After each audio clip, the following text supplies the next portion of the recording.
The Scarlet Plague by Jack London. Recording by James Christopher. Section 1. The way led along upon what had once been the embankment of a railroad, but no train had run upon it for many years. The forest on either side swelled up the slopes of the embankment and crested across it in a green wave of trees and bushes. The trail was as narrow as a man's body, and was no more than a wild animal runway. Occasionally, a piece of rusty iron, showing through the forest mold, advertised that the rail and the tie still remained. In one place, a 10-inch tree, bursting through a connection, had lifted the end of the rail clearly into view. The tie had evidently followed the rail, held to it by the spike long enough for its bed to be filled with gravel and rotten leaves, so that now the crumbling rotten timber thrust itself at a curious slant. Old as the road was, it was manifest that it had been of the monorail type. An old man and a boy traveled along this runway. They moved slowly, for the old man was very old. A touch of palsy made his movements tremulous, and he leaned heavily upon his staff. A rude skull-cap of goatskin protected his head from the sun. From beneath this fell a scant fringe of stained and dirty white hair. A visor, ingeniously made from a large leaf, shielded his eyes, and from under this he peered at the way of his feet on the trail. His beard, which should have been snow-white, but which showed the same weather-wearing camp stain as his hair, fell nearly to his waist in a great tangled mass. About his chest and shoulders hung a single mangy garment of goatskin. His arms and legs, withered and skinny, betokened extreme age, as well as did their sunburn and scars and scratches betoken long years of exposure to the elements. The boy, who led the way, checking the eagerness of his muscles to the slow progress of the elder, likewise wore a single garment, a ragged-edged piece of bearskin, with a hole in the middle through which he had thrust his head. He could not have been more than 12 years old. Tucked coquettishly over one ear was the freshly severed tail of a pig. In one hand he carried a medium-sized bow and arrow. On his back was a quiver full of arrows. From a sheath hanging about his neck on a thong projected the battered handle of a hunting knife. He was as brown as a berry, and walked softly, with almost a cat-like tread. In marked contrast with his sunburned skin were his eyes, blue, deep blue, but keen and sharp as a pair of gimlets. They seemed to bore into all about him in a way that was habitual. As he went along he smelled things as well, his descended, quivering nostrils carrying to his brain an endless series of messages from the outside world. Also his hearing was acute, and had been so trained that it operated automatically. Without conscious effort he heard all the slight sounds in the apparent quiet, heard and differentiated and classified these sounds, whether they were of the wind rustling the leaves, of the humming of bees and gnats, of the distant rumble of the sea that drifted to him only in lulls, or of the gopher just under his foot, shoving a pouch full of earth into the entrance of his hole. Suddenly he became alertly tense. Sound, sight, and odor had given him a simultaneous warning. His hand went back to the old man, touching him, and the pair stood still. Ahead, at one side of the top of the embankment, arose a crackling sound, and the boy's gaze was fixed on the tops of the agitated bushes. Then a large bear, a grizzly, crashed into view, and likewise stopped abruptly at the sight of the humans. He did not like them, and growled querulously. Slowly the boy fitted the arrow to the bow, and slowly he pulled the bowstring taut. But he never removed his eyes from the bear. The old man peered from under his green leaf at the danger, and stood as quietly as the boy. For a few seconds this mutual scrutinizing went on. Then, the bear betraying a growing irritability, the boy, with a movement of his head, indicated that the old man must step aside from the trail and go down the embankment. The boy followed, going backward, still holding the bow taut and ready. They waited till a crashing among the bushes from the opposite side of the embankment told them the bear had gone on. The boy grinned as he led back to the trail. "A big 'un, Grancer," he chuckled. The old man shook his head. "They get thicker every day," he complained in a thin, undependable falsetto. "Who'd have thought I'd live to see the time when a man would be afraid of his life on the way to the cliff house? When I was a boy, Edwin, men and women and little babies used to come out here from San Francisco by tens of thousands on a nice day. And there weren't any bears back then. No, sir. They used to pay money to look at them in cages. They were that rare." "What is money, Grancer?" Before the old man could answer, The boy recollected, and triumphantly shoved his hand into a pouch under his bearskin, and pulled forth a battered and tarnished silver dollar. The old man's eyes glistened as he held the coin close to them. "I can't see," he muttered. "You look and see if you can make out the date, Edwin." The boy laughed. "You're a great grandsir," he cried delightedly.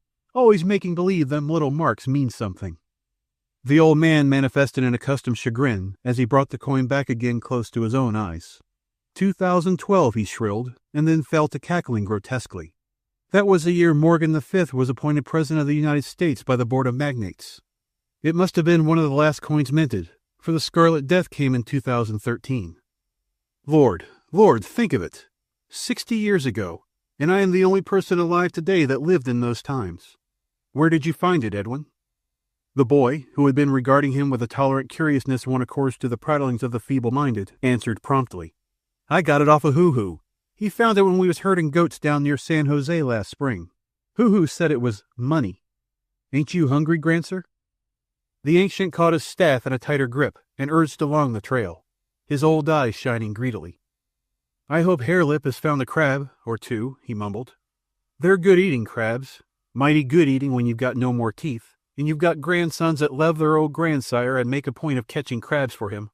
When I was a boy—" But Edwin, suddenly stopped by what he saw, was drawing the bowstring on a fitted arrow. He paused on the brink of a crevasse in the embankment. An ancient culvert had here washed out, and the stream, no longer confined, had cut a passage through the fill. On the opposite side, the end of a rail projected and overhung.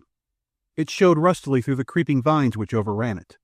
Beyond, crouching by a bush, a rabbit looked across at him in trembling hesitancy.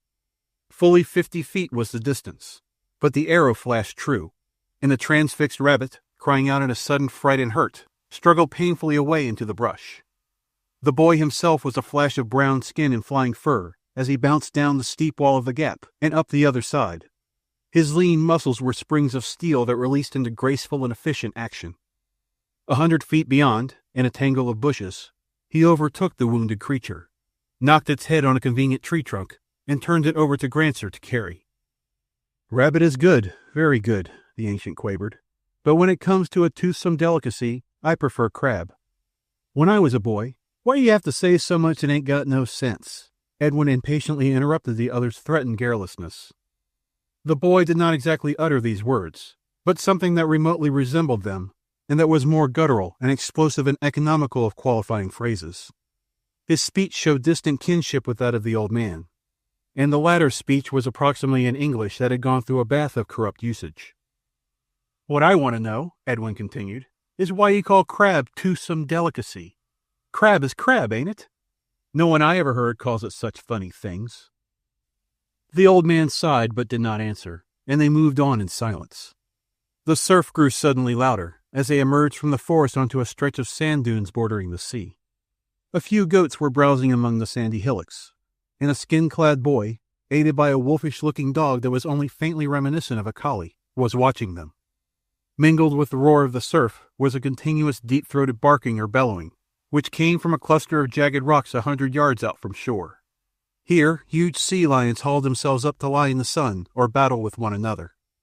In the immediate foreground arose the smoke of a fire, tended by a third savage-looking boy. Crouched near him were several wolfish dogs similar to the one that guarded the goats. The old man accelerated his pace, sniffing eagerly as he neared the fire. "Mussels," he muttered ecstatically. "Mussels.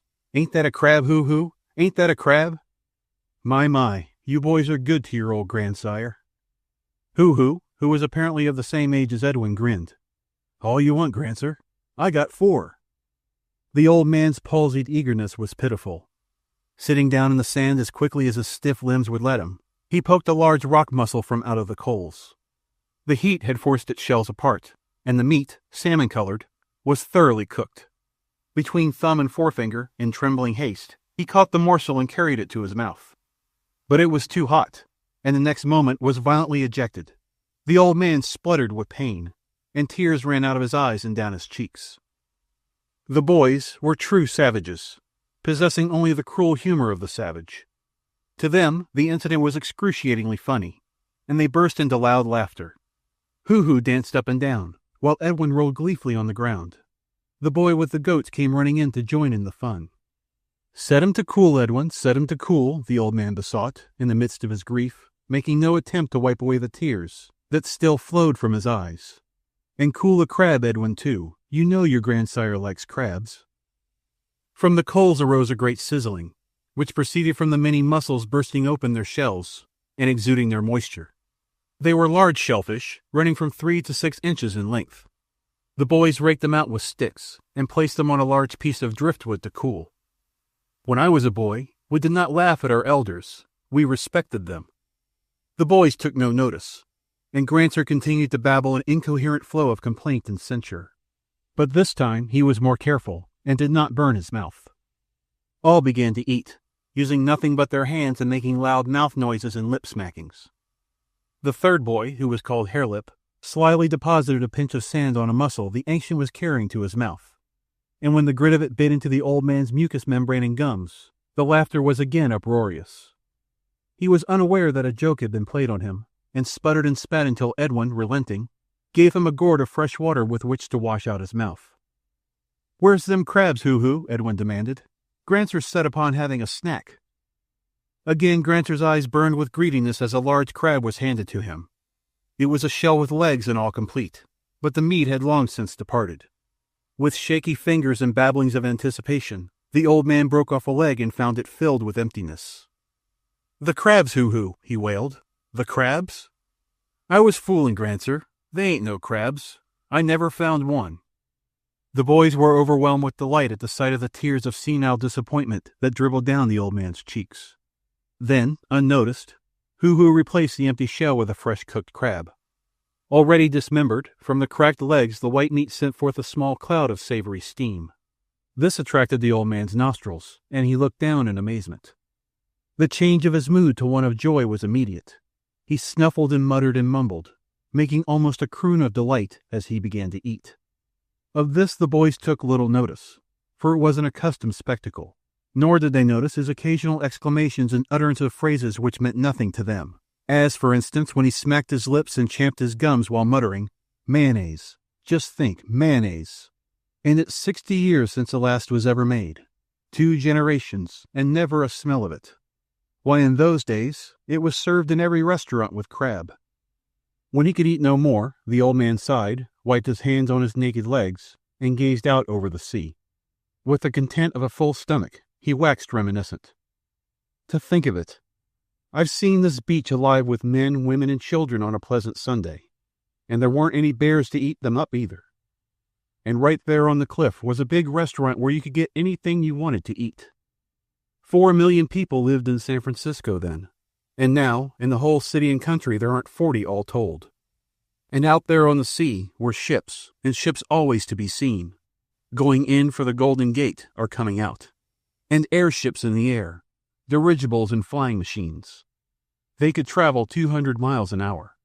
The mail contract with the New York and San Francisco Limited demanded that for the minimum. There was a chap, a Frenchman, I forget his name, who succeeded in making 300, but the thing was risky, too risky for conservative persons. But he was on the right clue, and he would have managed it if it hadn't been for the Great Plague. When I was a boy, there were men alive who remembered the coming of the first airplanes, and now I have lived to see the last of them, and that 60 years ago. The old man babbled on, unheeded by the boys, who were long accustomed to his garrulousness, and whose vocabularies, besides, lacked the greater portion of the words he used. It was noticeable that in these rambling soliloquies his English seemed to recrudesce into better construction and phraseology, but when he talked directly with the boys, it lapsed largely into their own uncouth and simpler forms. "But there weren't many crabs in those days," the old man wandered on. "They were fished out, and they were great delicacies. The open season was only a month long, too, and now crabs are accessible the whole year around. Think of it, catching all the crabs you want, any time you want, in the surf of the Cliff House Beach." A sudden commotion among the goats brought the boys to their feet. The dogs about the fire rushed to join their snarling fellows who guarded the goats, while the goats themselves stampeded in the direction of their human protectors. A half-dozen forms, lean and gray, glided about on the sand hillocks and faced the bristling dogs. Edwin arched an arrow that fell short. But Harelip, with a sling such as David carried into battle against Goliath, hurled a stone through the air that whistled from the speed of its flight. It fell squarely among the wolves, and caused them to slink away towards the dark depths of the eucalyptus forest. The boys laughed and lay down again in the sand, while Grancer sighed ponderously. He had eaten too much, and with hands clasped on his paunch, his fingers interlaced, he resumed his maunderings. The fleeting systems lapse like foam, he mumbled what was evidently a quotation. That's it, foam and fleeting. All man's toil upon the planet was just so much foam. He domesticated the serviceable animals, destroyed the hostile ones, and cleared the land of its wild vegetation. And then he passed, and the flood of primordial life rolled back again, sweeping his handiwork away. The weeds and forest inundated his fields, and beasts of prey swept over his flocks. And now there are wolves on the Cliff House beach. He was appalled by the thought. Where 4 million people disported themselves, the wild wolves roam today, and the savage progeny of our loins, with prehistoric weapons, defend themselves against the fanged despoilers. Think of it, and all because of the Scarlet Death. The adjective had caught Harelip's ear. He's always saying that, he said to Edwin. What is scarlet? The scarlet of the maples can shake me like the cry of bugles going by, the old man quoted. It's red, Edwin answered the question, and you don't know it because you come from the chauffeur tribe. They never did know nothing, none of them. Scarlet is red. I know that. Red is red, ain't it? Harelip grumbled. Then what's the good of getting cocky and calling it scarlet? Grancer, what for do you always say so much what nobody knows? He asked. Scarlet ain't nothing, but red is red. Why don't you say red, then? Red is not the right word, was the reply. The plague was scarlet. The whole face and body turned scarlet in an hour's time. Don't I know? Didn't I see enough of it? And I am telling you it was scarlet, because, well, it was scarlet. There's no other word for it. Red is good enough for me, Harelip muttered obstinately. My dad calls red red, and he ought to know. He says everybody died of the Red Death. Your dad is a common fellow, descended from a common fellow, Grancer retorted heatedly. Don't I know the beginnings of the chauffeurs? Your grandsire was a chauffeur, a servant, and without education. He worked for other persons. But your grandmother was of good stock, only the children did not take after her. Don't I remember when I first met them, catching fish at Lake Temescal? What is education? Edwin asked. Calling red scarlet, Harelip sneered, then returned to the attack on Grancer. My dad told me, and he got it from his dad afore he croaked, that your wife was a Santa Rosan, and that she sure was no account. He said she was a hash slinger before the Red Death, though I don't know what a hash slinger is. You can tell me, Edwin.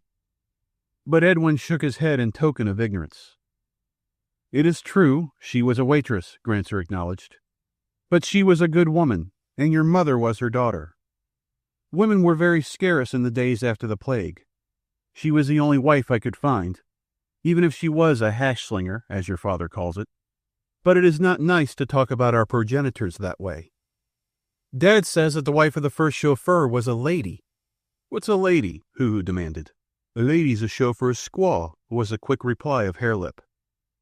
The first chauffeur was Bill, a common fellow, as I said before, the old man expounded. But his wife was a lady, a great lady. Before the Scarlet Death, she was the wife of Van Worden. He was president of the Board of Industrial Magnates, and was one of the dozen men who ruled America.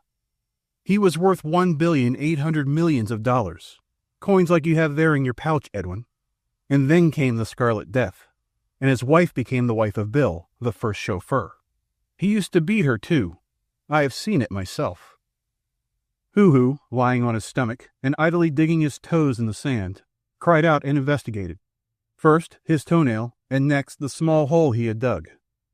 The other two boys joined him, excavating the sand rapidly with their hands till there lay 3 skeletons exposed. 2 were of adults, the third being that of a part-grown child. The old man hunched along on the ground and peered at the find. Plague victims, he announced. That's the way they died everywhere in the last days. This must have been a family, running away from the contagion and perishing here on the Cliff House beach. What are you doing, Edwin?" This question was asked in sudden dismay, as Edwin, using the back of his hunting knife, began to knock out the teeth from the jaws of one of the skulls. "Gonna string 'em up," was the response. The three boys were now hard at it, and quite a knocking and hammering arose, in which Grancer babbled on unnoticed. "You are true savages. Already has begun the custom of wearing human teeth. In another generation you will be perforating your nose and ears and wearing ornaments of bone and shell. I know. The human race is doomed to sink back farther and farther into the primitive night, ere again it begins its bloody climb upward to civilization. When we increase and feel the lack of room, we will proceed to kill one another. And then I suppose you will wear human scalp-locks at your waist as well, as you, Edwin, who are the gentlest of my grandsons, have already begun with that vile pigtail. Throw it away, Edwin, boy. Throw it away." "What a gabble the old geezer makes," Harelip remarked. When the teeth all extracted, they began to attempt at equal division. They were very quick and abrupt in their actions, and their speech, in moments of hot discussion over the allotment of the choicer teeth, was truly a gabble. They spoke in monosyllables and short, jerky sentences that was more a gibberish than a language. And yet, through it ran hints of grammatical construction, and appeared vestiges of the conjugation of some superior culture. Even the speech of Grancer was so corrupt that were it put down literally, it would be almost so much nonsense to the reader. This, however, was when he talked with the boys. When he got into the full swing of babbling to himself, it slowly purged itself into pure English. The sentences grew longer, and were enunciated with a rhythm and ease that was reminiscent of the lecture platform.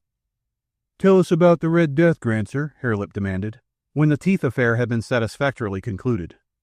"The Scarlet Death," Edwin corrected. "And don't work all that funny lingo on us," Harelip went on.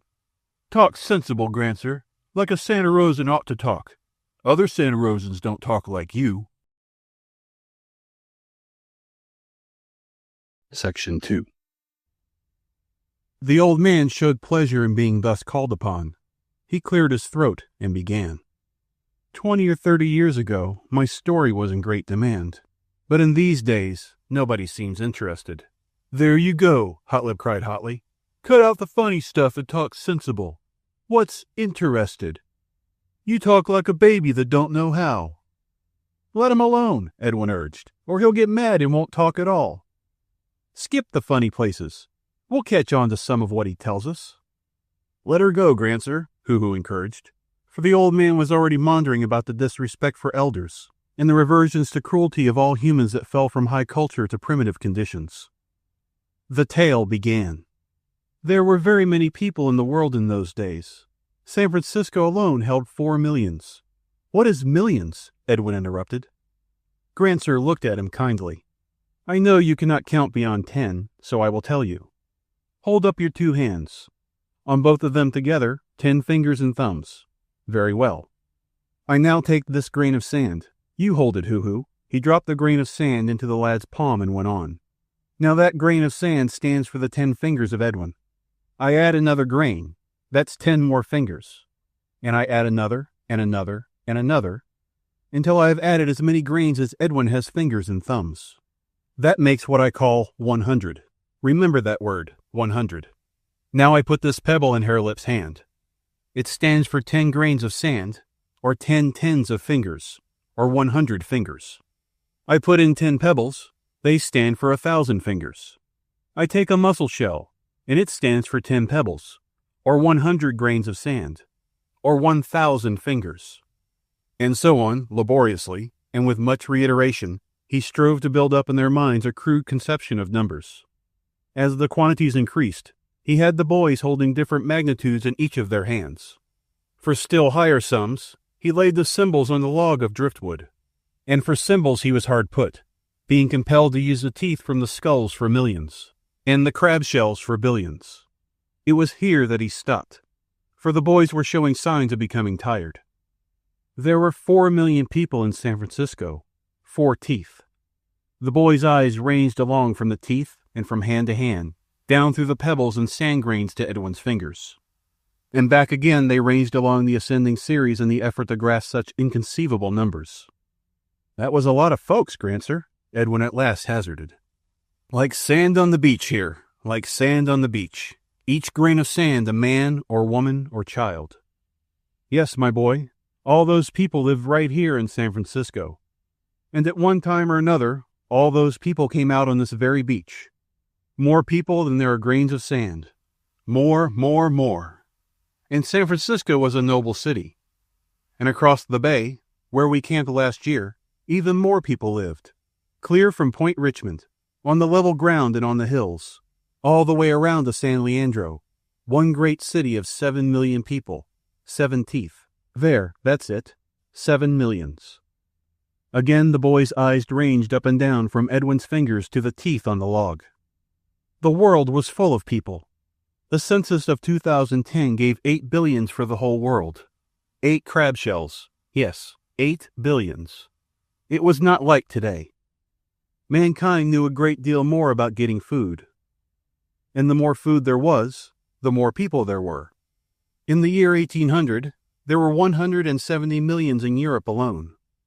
100 years later, a grain of sand, hoo-hoo. 100 years later, at 1900, there were 500 millions in Europe. 5 grains of sand, hoo-hoo, and this one tooth. This shows how easy was the getting of food, and how men increased. And in the year 2000, there were 1,500 millions in Europe. And it was the same all over the rest of the world. 8 crab shells there. Yes, 8 billion people were alive on the earth when the Scarlet Death began. I was a young man when the plague came, 27 years old, and I lived on the other side of San Francisco Bay in Berkeley. You remember those great stone houses, Edwin, when we came down the hills from Contra Costa? That was where I lived, in those stone houses. I was a professor of English literature. Much of this was over the heads of the boys, but they strove to comprehend dimly this tale of the past. "What was them stone houses for?" Harelip queried. "You remember when your dad taught you to swim?" The boy nodded. "Well, in the University of California, that is the name we had for the houses, we taught young men and women how to think, just as I have taught you now, by sand and pebbles and shells, to know how many people lived in those days. There was very much to teach. The young men and women we taught were called students. We had large rooms in which we taught. I talked to them, 40 or 50 at a time, just as I am talking to you now. I told them about the books other men had written before their time, and even sometimes in their time." "Was that all you did? Just talk, Hoo-Hoo demanded. "Who hunted your meat for you, and milked the goats, and caught the fish?" "A sensible question, Hoo-Hoo, a sensible question. As I have told you, in those days getting food was easy. We were very wise. A few men got the food for many men. The other men did other things. As you say, I talked. I talked all the time. And for this, food was given me. Much food, fine food, beautiful food. Food that I have not tasted in 60 years, and shall never taste again. I sometimes think the most wonderful achievement of our tremendous civilization was food, its inconceivable abundance, its infinite variety, its marvelous delicacy. Oh, my grandsons, life was life in those days, when we had such wonderful things to eat." This was beyond the boys, and they let it slip by, words and thoughts, as mere senile wanderings in the narrative. "Our food-getters were called freemen. This was a joke. We of the ruling class owned all the land, all the machines, everything. These food-getters were our slaves. We took almost all the food they got, and left them a little so they might eat, and work, and get us more food." "I'd have gone into the forest and got food for myself," Harelip announced. "And if any man tried to take it away from me, I'd have killed him." The old man laughed. "Did I not tell you that we of the ruling class owned all the land, all the forest, everything? Any food-getter who would not get food for us, we had him punished or compelled to starve to death. And very few did that. They preferred to get food for us, and make clothes for us, and prepare and administer to us 1,000, a mussel shell, Hoo-Hoo, 1,000 satisfactions and delights. And I was Professor Smith in those days, Professor James Howard Smith, and my lecture courses were very popular. That is, very many of the young men and women liked to hear me talk about the books other men had written. And I was very happy, and I had beautiful things to eat, and my hands were soft because I did no work with them, and my body was clean all over and dressed in the softest garments. He surveyed his mangy goatskin with disgust. We did not wear such things in those days. Even the slaves had better garments. And we were most clean. We washed our faces and hands often every day. You boys never wash unless you fall into the water or go swimming. Neither do you, Grancer, Hoo-Hoo retorted. I know. I am a filthy old man, but times have changed. Nobody washes these days. There are no conveniences. It is 60 years since I have last seen a piece of soap.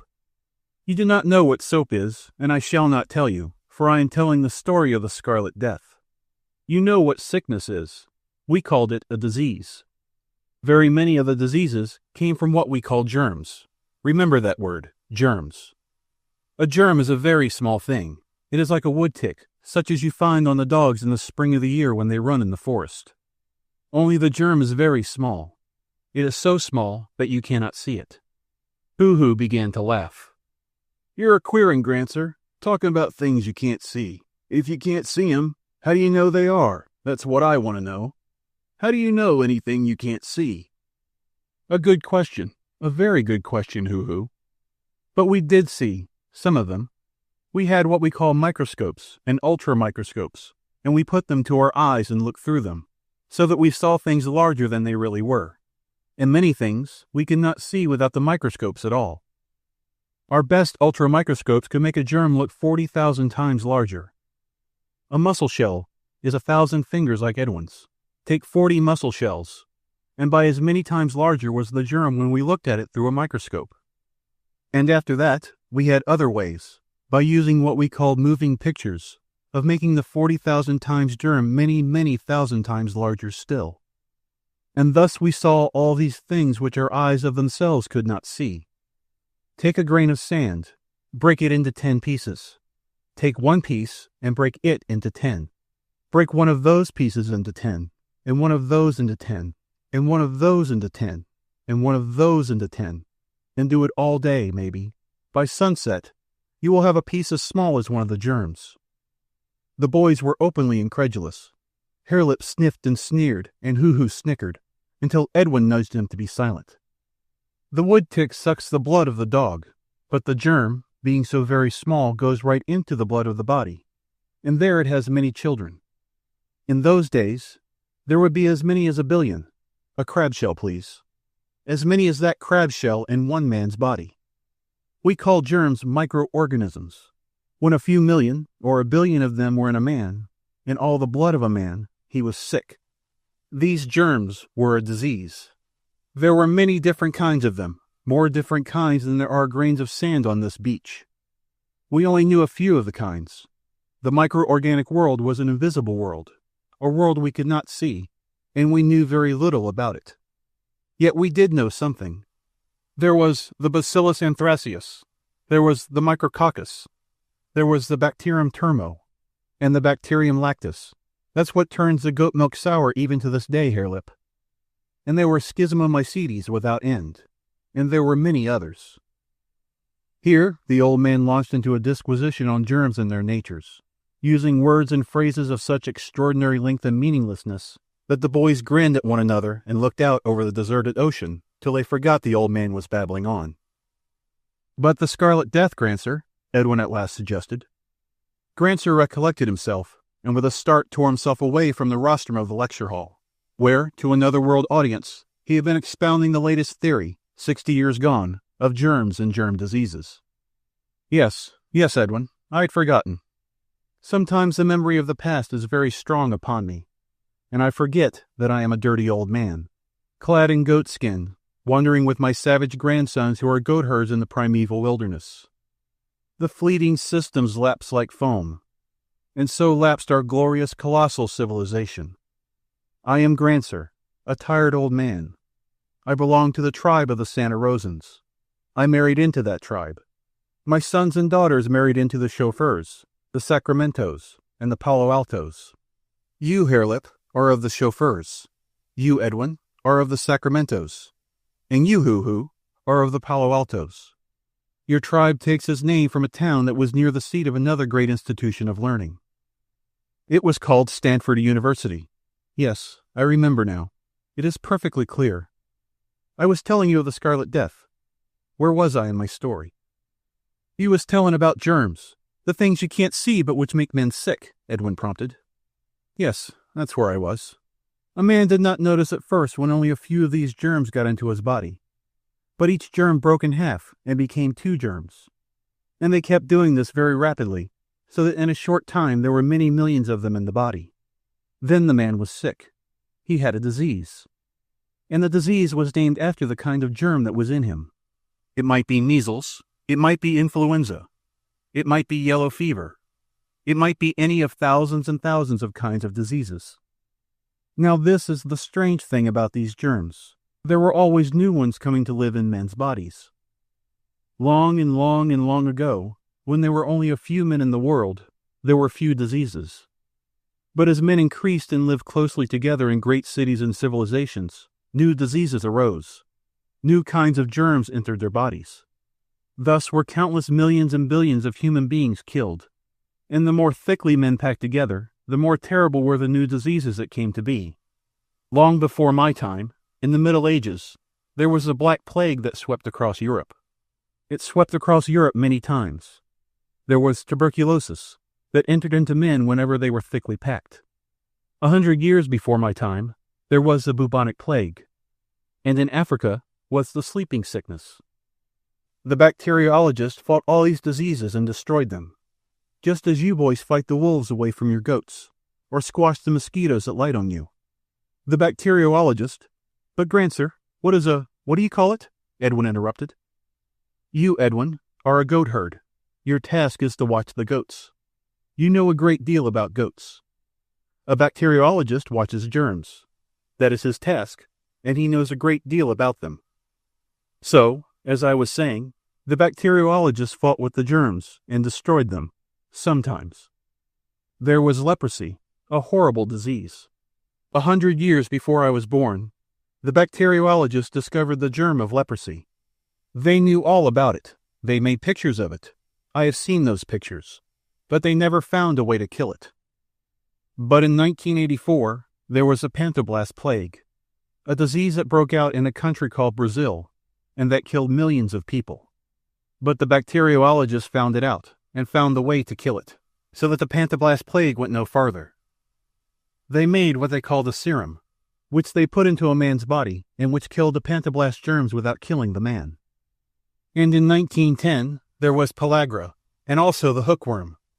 These were easily killed by the bacteriologist. But in 1947, there arose a new disease that had never been seen before. It got into the bodies of babies of only 10 months old or less, and it made them unable to move their hands and feet, or to eat, or anything. And the bacteriologists were 11 years in discovering how to kill that particular germ and save the babies. In spite of all these diseases, and of all the new ones that continue to arise, there were more and more men in the world. This was because it was easy to get food. The easier it was to get food, the more men there were. The more men there were, the more thickly were they packed together on the earth.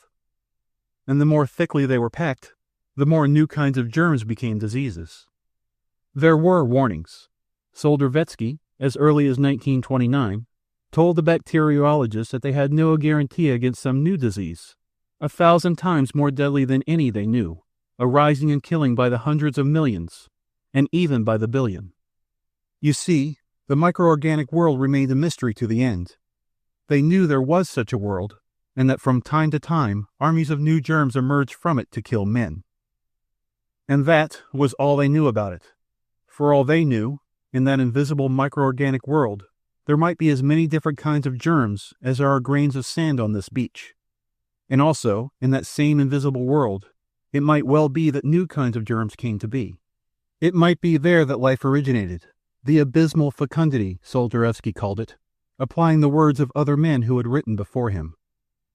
It was at this point that Harelip rose to his feet, an expression of huge contempt on his face.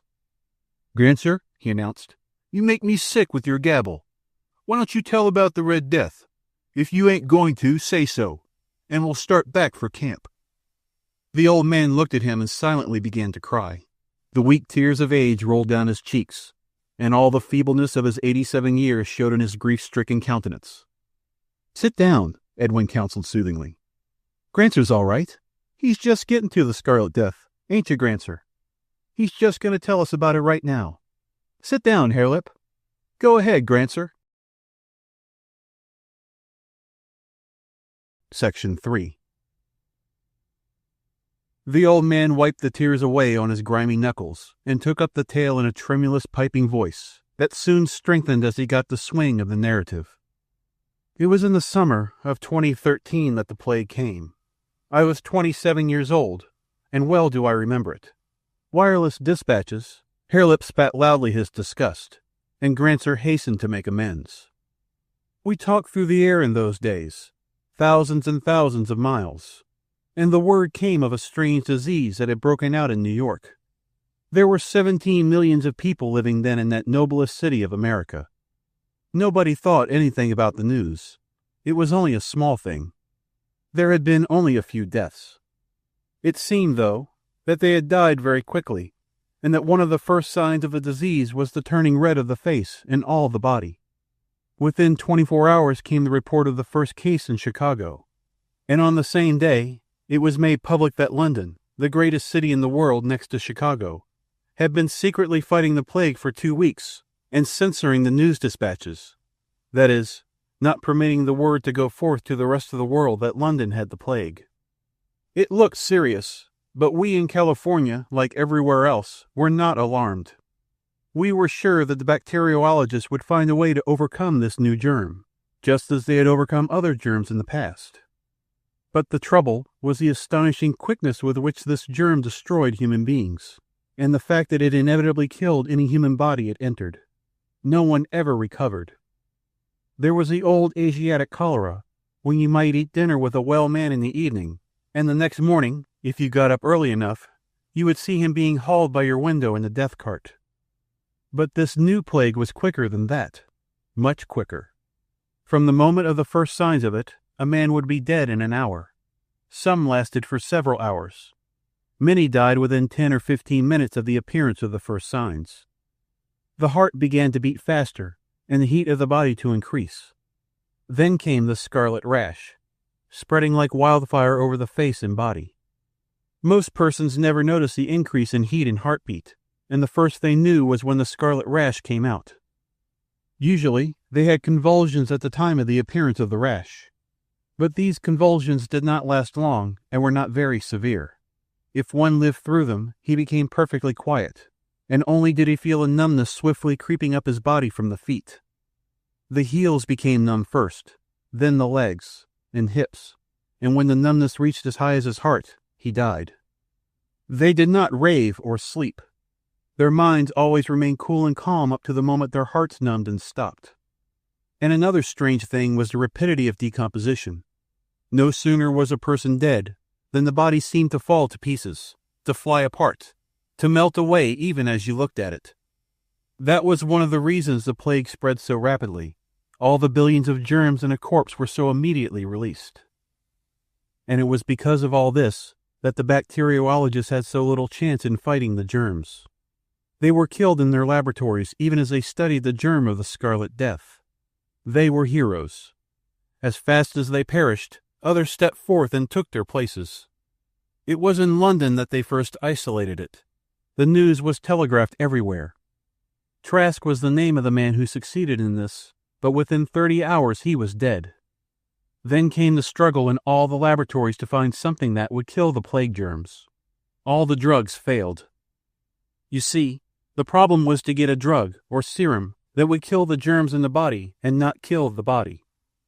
They tried to fight it with other germs, to put into the body of a sick man germs that were the enemies of the plague germs. "And you can't see these germ things, Granser," Harelip objected. "And here you gabble, gabble, gabble about them as if they was anything, when they're nothing at all. Anything you can't see ain't, that's what. Fighting things that ain't with things that ain't. They must have all been fools in those days. That's why they croaked. I ain't going to believe in such rot, I tell you that." Granser promptly began to weep, while Edwin hotly took up his defense. Look here, Hairlip. You believe in lots of things you can't see. Hairlip shook his head. You believe in dead men walking about. You ain't never seen one man walk about. I tell you I seen him last winter when I was wolf hunting with Dad. Well, you always spit when you cross running water, Edwin challenged. That's to keep off bad luck, was Hairlip's defense. You believe in bad luck? Sure. And you ain't never seen bad luck, Edwin concluded triumphantly. You're just as bad as Grancer and his germs. You believe in what you don't see. Go on, Grancer. Hairlip, crushed by this metaphysical defeat, remained silent, and the old man went on. Often and often, though this narrative must not be clogged by the details, was Grancer's tale interrupted while the boys squabbled amongst themselves. Also amongst themselves, they kept up a constant low-voiced exchange of explanation and conjecture, as they strove to follow the old man into his unknown and vanished world. The Scarlet Death broke out in San Francisco. The first death came on a Monday morning.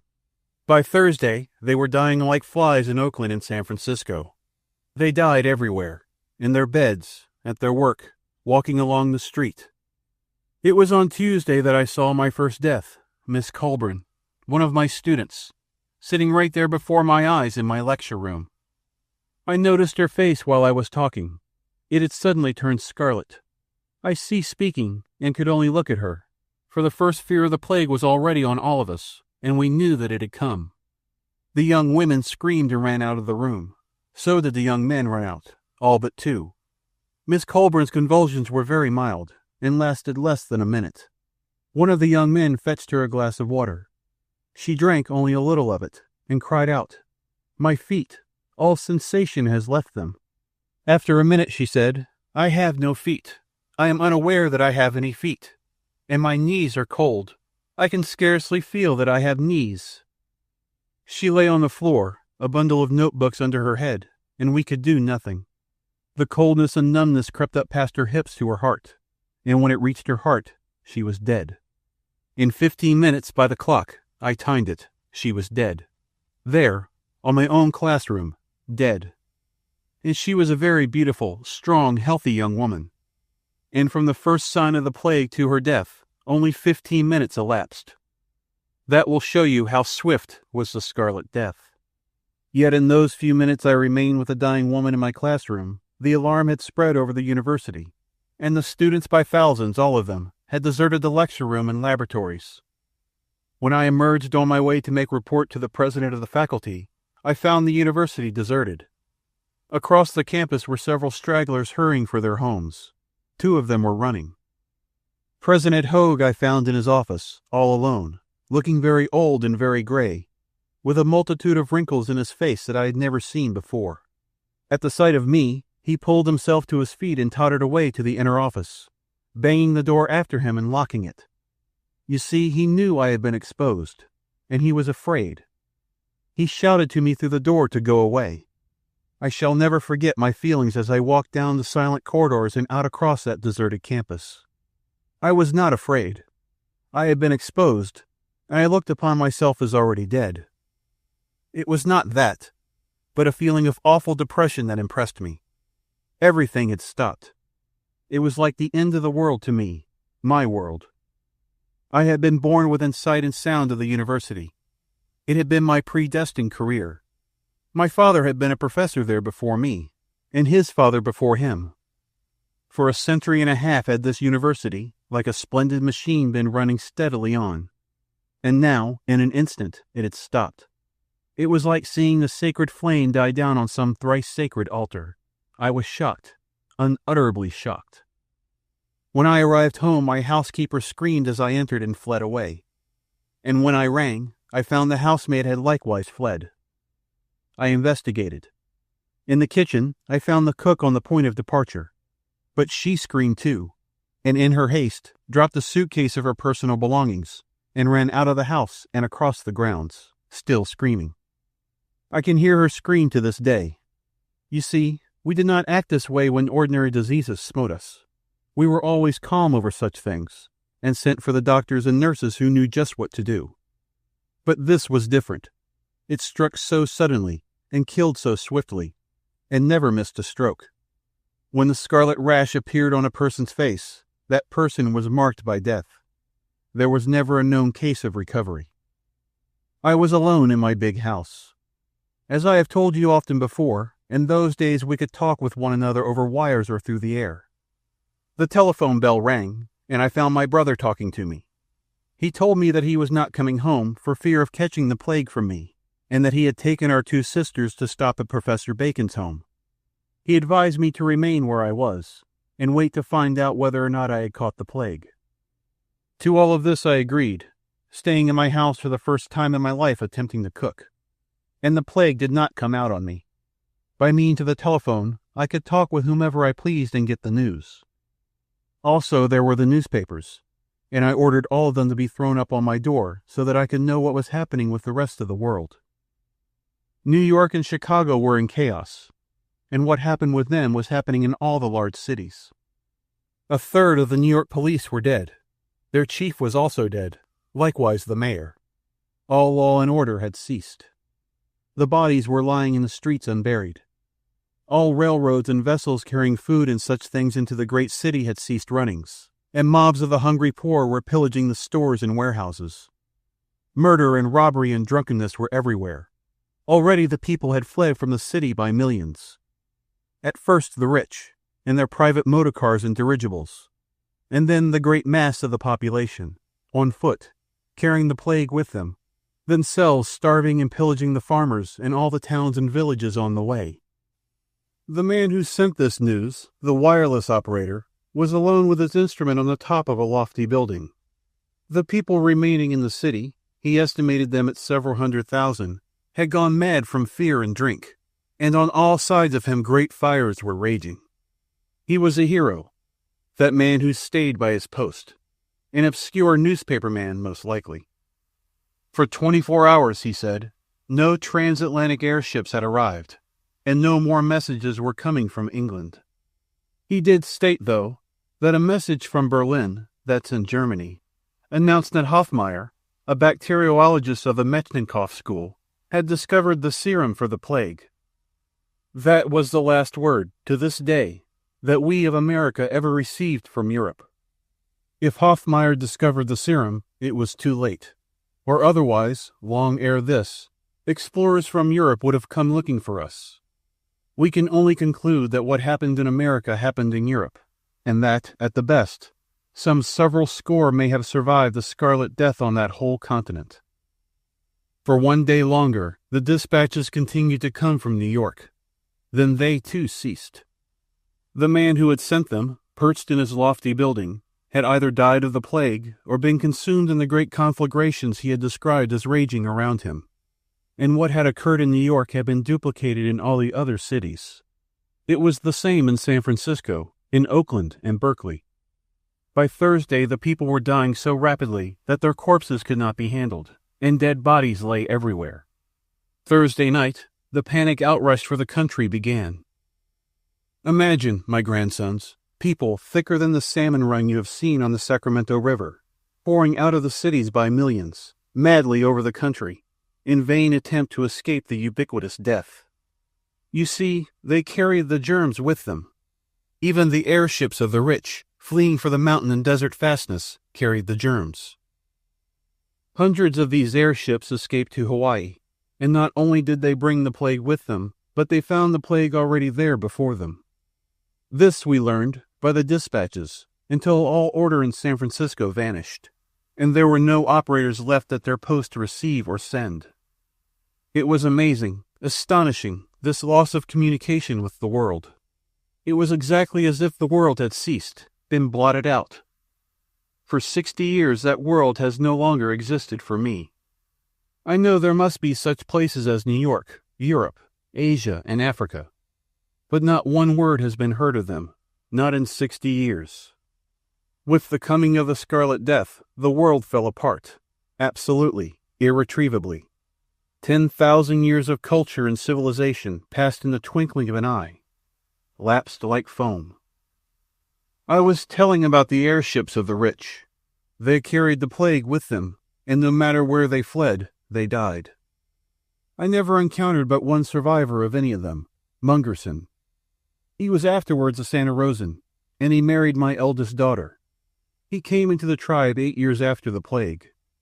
He was then 19 years old, and he was compelled to wait 12 years before he could marry. You see, there were no unmarried women, and some of the older daughters of the Santa Rosans were already bespoken. So he was forced to wait until my Mary had grown to 16 years. It was his son, Gimpleg, who was killed last year by the mountain lion. Mungerson was 11 years old at the time of the plague. His father was one of the industrial magnates, a very wealthy, powerful man. It was on his airship, the Condor, that they were fleeing, with all the family for the wilds of British Columbia, which is far to the north of here. But there was some accident, and they were wrecked near Mount Shasta. You have heard of that mountain. It is far to the north. The plague broke out amongst them, and this boy of 11 was the only survivor. For 8 years he was alone, wandering over a deserted land and looking vainly for his own kind. And at last, traveling south, he picked up with us, the Santa Rosans. But I am ahead of my story. When the great exodus from the cities around San Francisco Bay began, and while the telephones were still working, I talked with my brother. I told him this flight from the cities was insanity, that there were no symptoms of the plague in me, and that the thing for us to do was to isolate ourselves and our relatives in some safe place. We decided on the chemistry building at the university, and we planned to lay in a supply of provisions, and by force of arms to prevent any other persons from forcing their presence upon us, after we had retired to our refuge. All this being arranged, my brother begged me to stay in my own house for at least 24 hours more, on the chance of the plague developing in me. To this I agreed, and he promised to come for me next day. We talked on over the details of the provisioning and the defending of the chemistry building until the telephone died. It died in the midst of our conversation. That evening there were no electric lights, and I was alone in my house in the darkness. No more newspapers were being printed, so I had no knowledge of what was taking place outside. I heard sounds of rioting and of pistol shots, and from my windows I could see the glare of the sky of some conflagration in the direction of Oakland. It was a night of terror. I did not sleep a wink. A man, why and how I do not know, was killed on the sidewalk in front of the house. I heard the rapid reports of an automatic pistol, and a few minutes later, the wounded wretch crawled up to my door, moaning and crying out for help. Arming myself with 2 automatics, I went to him. By the light of a match, I ascertained that while he was dying of the bullet wounds, at the same time the plague was on him. I fled indoors, whence I heard him moan and cry out for half an hour longer. In the morning my brother came to me. I had gathered into a handbag what things of value I purposed taking, but when I saw his face, I knew that he would never accompany me to the chemistry building. The plague was on him. He intended shaking my hand, but I went back hurriedly before him. "Look at yourself in the mirror," I commanded. He did so, and at sight of his scarlet face, the color deepening as he looked at it, he sank down nervelessly in a chair. "My God," he said, "I've got it. Don't come near me. I am a dead man." Then the convulsions seized him. He was 2 hours in dying, and he was conscious to the last, complaining about the coldness and loss of sensation in his feet, his calves, his thighs, until at last it was his heart, and he died. That was the way the Scarlet Death slew. I caught up my handbag and fled.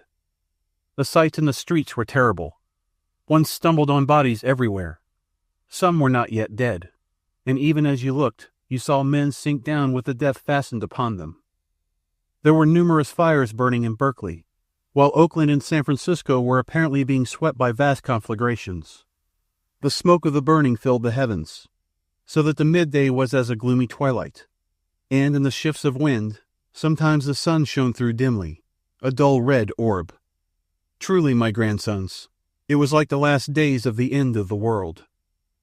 There were numerous stalled motor cars, showing that the gasoline and the engine supplies of the garages had given out.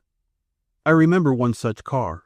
A man and a woman lay back dead in the seats, and on the pavement near it were 2 more women and a child.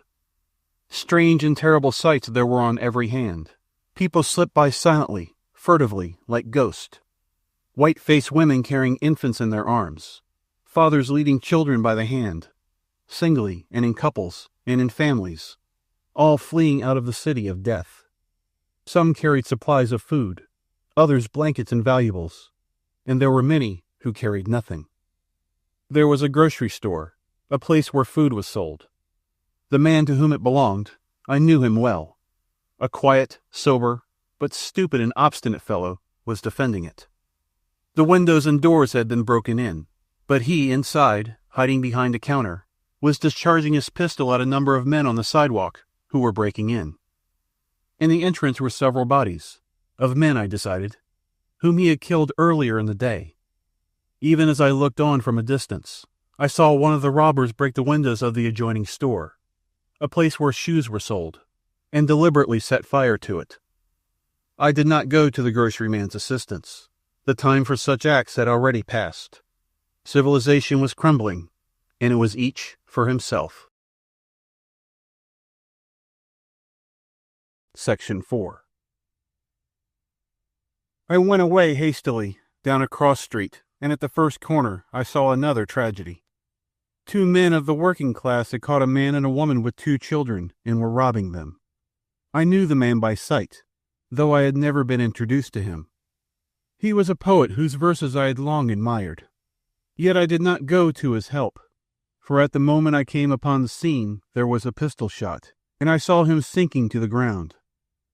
The woman screamed, and she was felled with a fist blow by one of the brutes. I cried out threateningly, whereupon they discharged their pistols at me, and I ran away around the corner. Here I was blocked by an advancing conflagration. The buildings on both sides were burning, and the street was filled with smoke and flame. From somewhere in that murk came a woman's voice, calling shrilly for help, but I did not go to her. A man's heart turned to iron amid such scenes, and one heard all too many appeals for help. Returning to the corner, I found the 2 robbers were gone. The poet and his wife lay dead on the pavement. It was a shocking sight. The 2 children had vanished, whither I could not tell, and I knew now why it was that the fleeing persons I encountered slipped along so furtively and with such white faces. In the midst of our civilization, down in our slums and labor ghettos, we had bred a race of barbarians, of savages. And now, in the time of our calamity, they turned upon us like the wild beasts they were and destroyed us. And they destroyed themselves as well. They inflamed themselves with strong drink and committed 1,000 atrocities, quarreling and killing one another in the general madness. One group of workmen I saw, of the better sort, who had banded together, and with their women and children in their midst, and the sick and aged in litters and being carried, and with a number of horses pulling a truckload of provisions. They were fighting their way out of the city. They made a fine spectacle as they came down the street through the drifting smoke, though they nearly shot me when I first appeared in their path. As they went by, one of their leaders shouted out to me an apologetic explanation.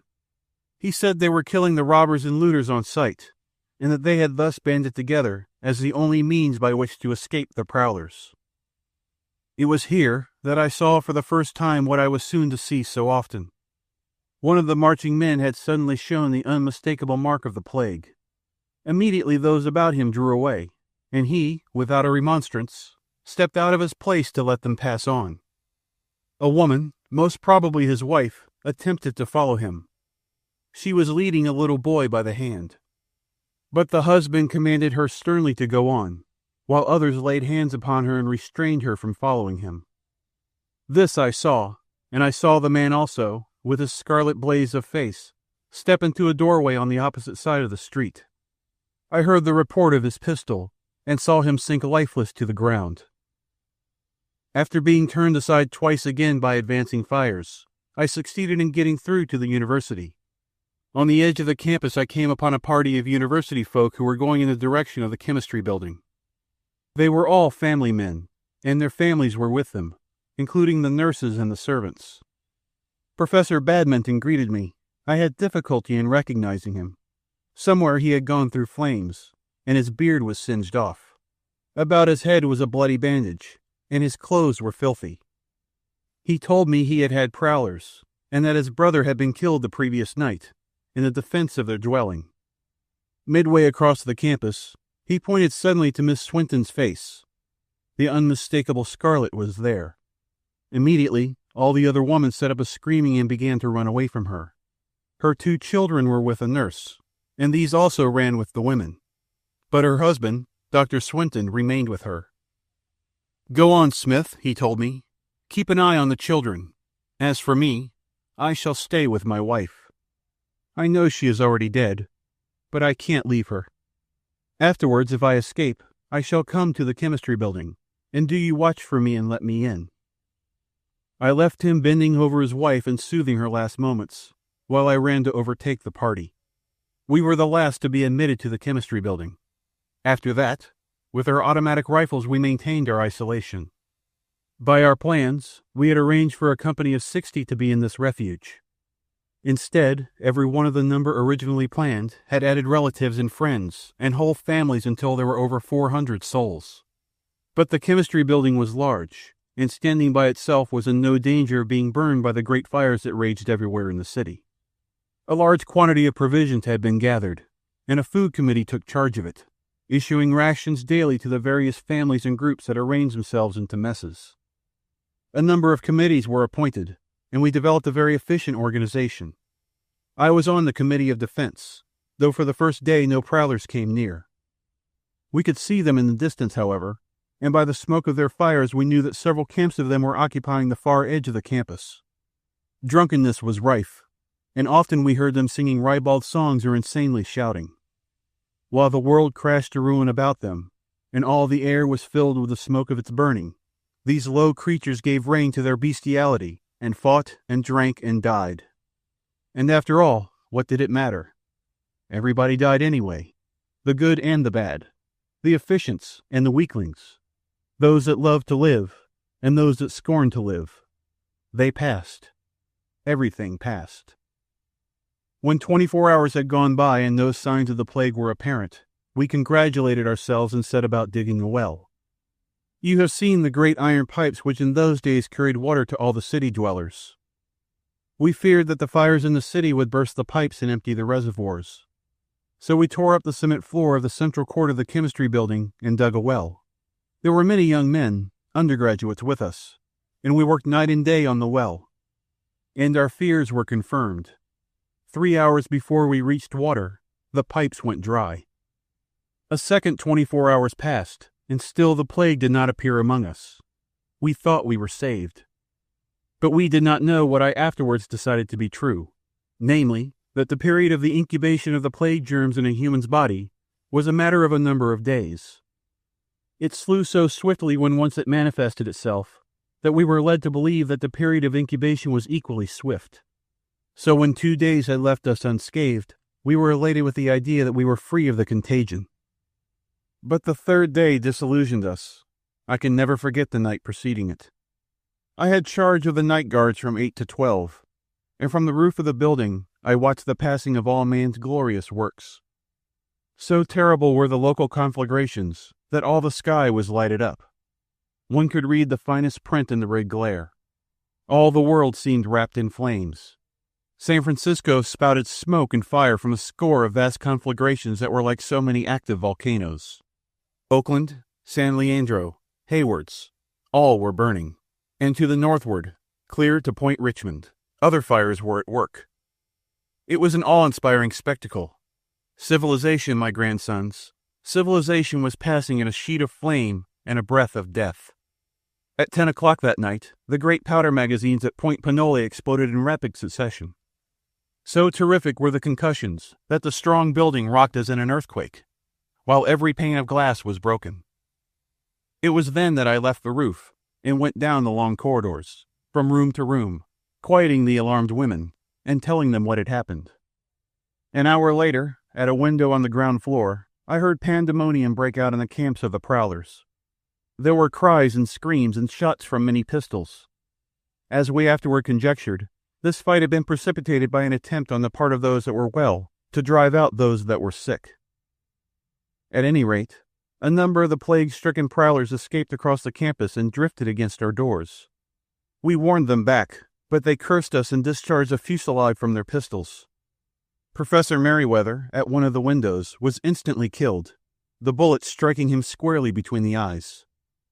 We opened fire in turn, and all the prowlers fled away with the exception of 3. One was a woman. The plague was on them, and they were reckless. Like foul fiends, there in the red glare from the skies with faces blazing, they continued to curse us and fire at us. One of the men I shot with my own hand. After that, the other man and the woman, still cursing us, lay down under our windows, where we were compelled to watch them die of the plague. The situation was critical. The explosions of the powder magazines had broken all the windows of the chemistry building, so that we were exposed to the germs from the corpses. The sanitary committee was called upon to act, and it responded nobly. 2 men were required to go out and remove the corpses, and this meant the probable sacrifice of their own lives, for, having performed the task, they were not to be permitted to re-enter the building. One of the professors, who was a bachelor, and one of the undergraduates volunteered. They bade goodbye to us and went forth. They were heroes. They gave up their lives that 400 others might live. After they had performed their work, they stood for a moment, at a distance, looking at us wistfully. Then they waved their hands in farewell, and went away slowly across the campus towards the burning city. And yet, it was all useless. The next morning, the first one of us was smitten with the plague. A little nurse girl, in the family of Professor Stout. It was no time for weak-kneed sentimental policies. On the chance that she might be the only one, we thrust her forth from the building and commanded her to be gone. She went away slowly across the campus, wringing her hands and crying pitifully.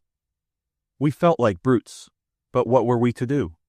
There were 400 of us, and individuals had to be sacrificed. In one of the laboratories, 3 families had domiciled themselves, and that afternoon we found among them no less than 4 corpses and 7 cases of the plague in all its different stages. Then it was that the horror began. Leaving the dead lie, we forced the living ones to segregate themselves in another room. The plague began to break out among the rest of us, and as fast as the symptoms appeared, we sent the stricken ones to those segregated rooms. We compelled them to walk there by themselves, so as to avoid laying hands on them. It was heartrending, but still the plague raged among us, and room after room was filled with the dead and dying. And so we who were yet clean retreated to the next floor and to the next, before this sea of dead, that room by room and floor by floor inundated the building. The place became a charnel house, and in the middle of the night the survivors fled forth, taking nothing with them except arms and ammunition and a heavy store of tinned foods. We camped on the opposite side of the campus from the prowlers, and while some stood guard, others of us volunteered to scout into the city in quest of horses, motor cars, carts, and wagons, or anything that would carry our provisions and enable us to emulate the banded workingmen I had seen fighting their way out to the open country. I was one of these scouts, and Dr. Hoyle, remembering that his motor car had been left behind in his home garage, told me to look for it. We scouted in pairs, and Dombey, a young undergraduate, accompanied me. We had to cross half a mile of the residence portion of the city to get to Dr. Hoyle's home. Here the building stood apart, in the midst of trees and grassy lawns, and here the fires had played freaks, burning whole blocks, skipping blocks, and often skipping a single house in a block. And here, too, the prowlers were still at their work. We carried our automatic pistols openly in our hands, and looked desperate enough, forsooth, to keep them from attacking us. But at Dr. Hoyle's house the thing happened. Untouched by fire, even as we came to it the smoke of flames burst forth. The miscreant who had set fire to it staggered down the steps and out along the driveway. Sticking out of his coat pockets were bottles of whiskey, and he was very drunk. My first impulse was to shoot him, and I had never ceased regretting that I did not. Staggering and maundering to himself, with bloodshot eyes, and a raw bleeding slash down one side of his bewhiskered face, he was altogether the most nauseating specimen of degradation and filth I have ever encountered. I did not shoot him, and he leaned against a tree on the lawn and let us go by. It was the most absolute wanton act. Just as we were opposite him, he suddenly drew a pistol and shot Dombey through the head. The next instant, I shot him, but it was too late. Dombey expired without a groan, immediately. I doubt if he even knew what had happened to him. Leaving the 2 corpses, I hurried on past the burning house to the garage, and there found Dr. Hoyle's motor car. The tanks were filled with gasoline, and it was ready for use. And it was in this car that I threaded the streets of the ruined city and came back to the survivors on the campus. The other scouts returned, but none had been so fortunate. Professor Fairmead had found the Shetland pony, but the poor creature, tied in a stable and abandoned for days, was so weak from want of food and water that it could carry no burden at all. Some of the men were for turning it loose, but I insisted that we should lead it along with us, so that if we got out of food, we would have it to eat. There were 47 of us when we started, many being women and children. The president of the faculty, an old man to begin with, and now hopelessly broken by the awful happenings of the past week, rode in a motor car with several young children, and the aged mother of Professor Fairmead. Wathope, a young professor of English who had a grievous bullet wound in his leg, drove the car. The rest of us walked, Professor Fairmead leading the pony. It was what should have been a bright summer day, but the smoke from the burning world filled the sky, through which the sun shone murkily, a dull and lifeless orb, blood-red and ominous. But we had grown accustomed to that blood-red sun. With the smoke it was different. It bit into our nostrils and eyes, and there was not one of us whose eyes were not bloodshot. We directed our course to the southeast, through the endless miles of suburban residences, traveling along where the first swells of low hills rose from the flat of the central city. It was by this way only that we could expect to gain the country. Our progress was painfully slow. The women and children could not walk fast. They did not dream of walking, my grandsons, in the way all people walk today. In truth, none of us knew how to walk. It was not until after the plague that I learned really to walk. So it was that the pace of the slowest was the pace of all, for we dared not separate on account of the prowlers. There were not so many now of these human beasts of prey. The plague had already well diminished their numbers, but enough still lived to be a constant menace to us. Many of the beautiful residences were untouched by fire, yet smoking ruins were everywhere. The prowlers, too, seemed to have gotten over their insensate desire to burn, and it was more rarely that we saw houses freshly on fire. Several of us scattered among the private garages in search of motor cars and gasoline, but in this we were unsuccessful. The first great flights from the cities had swept all such utilities away. Colgan, a fine young man, was lost in this work. He was shot by prowlers while crossing a lawn.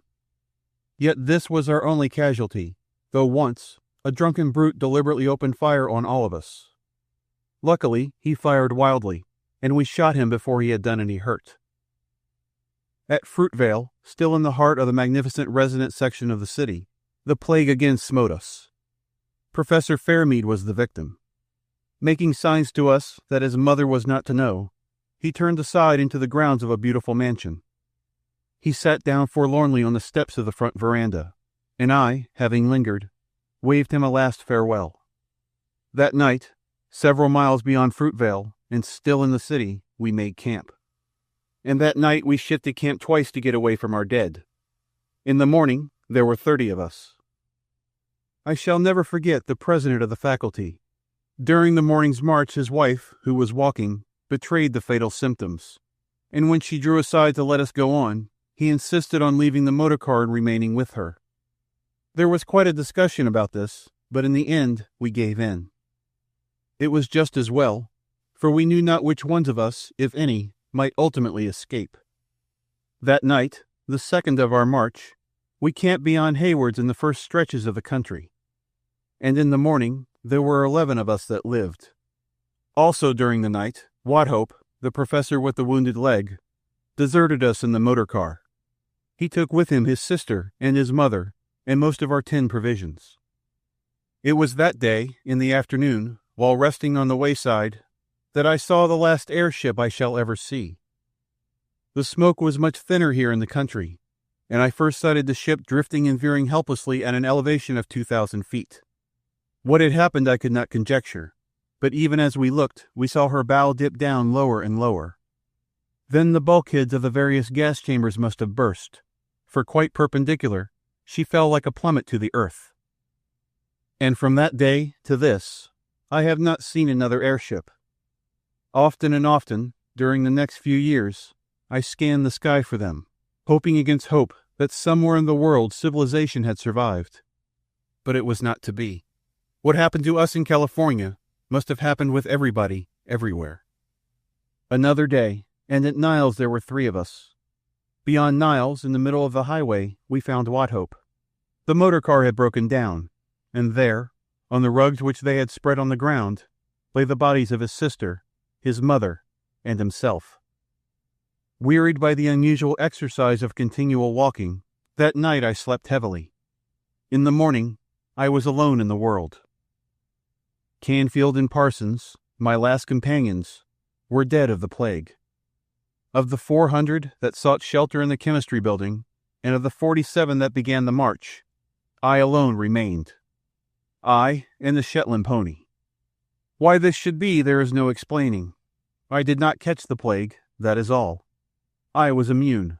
I was merely the one lucky man in a million.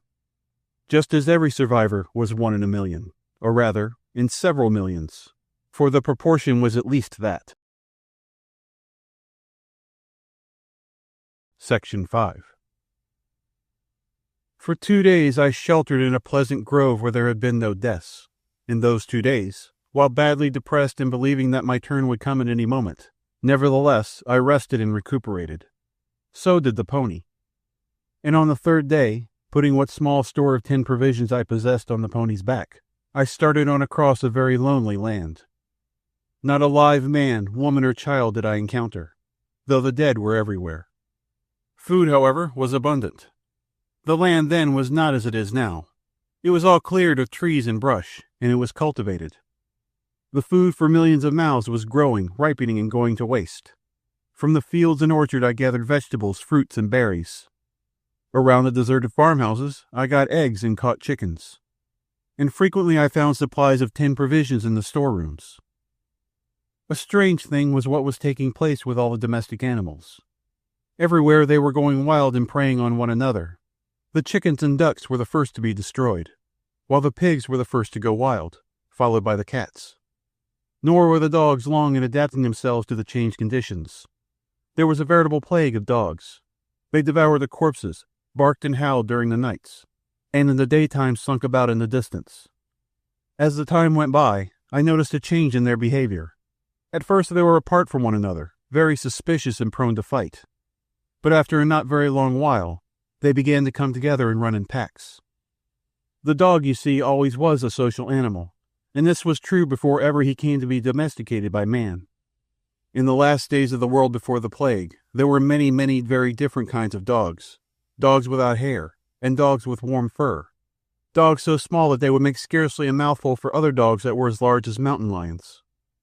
Well, all the small dogs and the weak types were killed by their fellows. Also, the very large ones were not adapted for the wildlife and bred out. As a result, the many different kinds of dogs disappeared, and there remained, running in packs, the medium-sized wolfish dogs that you know today. But the cats don't run in packs, Grancer, Hoo-Hoo objected. The cat was never a social animal. As one writer in the 19th century said, the cat walks by himself.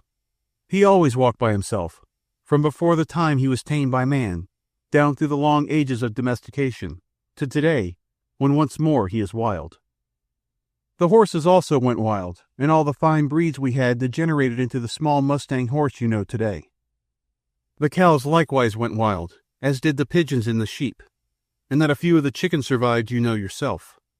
But the wild chicken of today is quite a different thing from the chickens we had in those days. But I must go on with my story. I traveled through a deserted land. As the time went by, I began to yearn more and more for human beings. But I never found one, and I grew lonelier and lonelier. I crossed Livermore Valley and the mountains between it, and the great valley of the San Joaquin. You have never seen that valley, but it is very large, and it is the home of the wild horse. There are great droves there, thousands and tens of thousands. I revisited it 30 years after, so I know. You think there are lots of wild horses down here on the coast valleys, but there is nothing compared to those of the San Joaquin.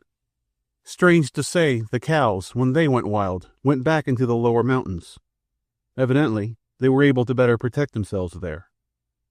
In the country districts, the ghouls and prowlers have been less in evidence, for I found many villages and towns untouched by fire. But they were filled by the pestilential dead, and I passed by without exploring them. It was near Lenthrop that, Out of my loneliness, I picked up a pair of collie dogs that were so newly free that they were urgently willing to return to their allegiance to man. These collies accompanied me for many years, and the strange of them are in those dogs there that you boys have today. But in 60 years the collie strain has worked out. These brutes are more like domesticated wolves than anything else. Harelip rose to his feet, glanced to see that the goats were safe, and looked at the sun's position in the afternoon sky, advertising impatience at the prolixity of the old man's tale. Urged to hurry by Edwin, Grancer went on. There is little more to tell. With my 2 dogs and my pony, and riding a horse that I managed to capture, I crossed the San Joaquin and went on to a wonderful valley in the Sierras called Yosemite. In the great hotel there, I found a prodigious supply of tinned provisions. The pasture was abundant, as was the game, and the river that ran through the valley was full of trout. I remained there 3 years in an utter loneliness that none but a man who has once been highly civilized can understand.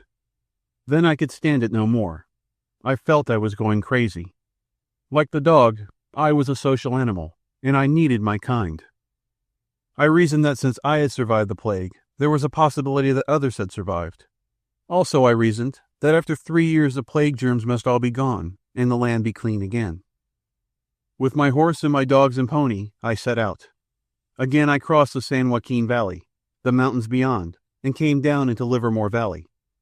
The change in those 3 years was amazing. All the land had been splendidly tilled, and now I could scarcely recognize it. Such was the sea of rank vegetation that had overrun the agricultural handiwork of man. You see, the wheat, the vegetables, and orchard trees had always been cared for and nursed by man, so that they were soft and tender.